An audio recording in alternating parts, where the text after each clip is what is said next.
हाय नमस्कार साथी मित्रों, मारू नाम मनोज प्रजापति है। मारे एक हवे इश्यू थयेलो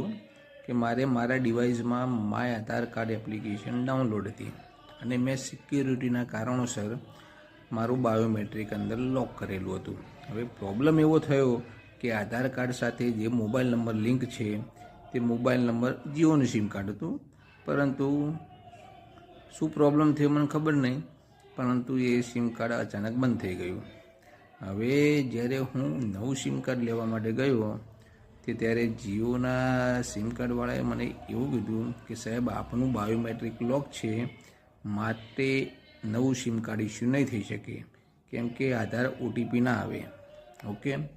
हवे हूँ ज्यारे मारा डिवाइस में माय आधार कार्ड एप्लिकेशन खोलूं छुं अने बायोमेट्रिक अनलॉक करवानो प्रयत्न करूँ छुं, परंतु ओटीपी जाए छे। हवे ए ओटीपी जे मारो बंद थई गयेलो मोबाइल नंबर छे एना पर जाए छे, एटले हवे शुं करवुं ए ज मने खबर ना पड़ी अने 2 दिवस तो मानसिक रीते पण એટલો હેરાન થયો, परंतु आनुं सोल्यूशन आखरे तो आव्युं ज के मैं मारा आधार कार्ड में बीजो मोबाइल नंबर लिंक करायो आधार सेंटर अने हूँ माय आधार एप्लिकेशन मांथी फरीथी आधार अनलॉक करवानी मैं प्रोसेस चालू करी अने नवा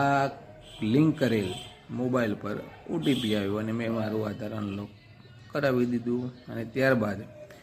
मैं जियो सेंटर पर जईने जे मोबाइल नंबर बंद थयेलो हतो एने चालू कराव्यो अने फरीथी आधार कार्ड साथे लिंक करावी दीधुं। बस आ सोल्यूशन हतुं।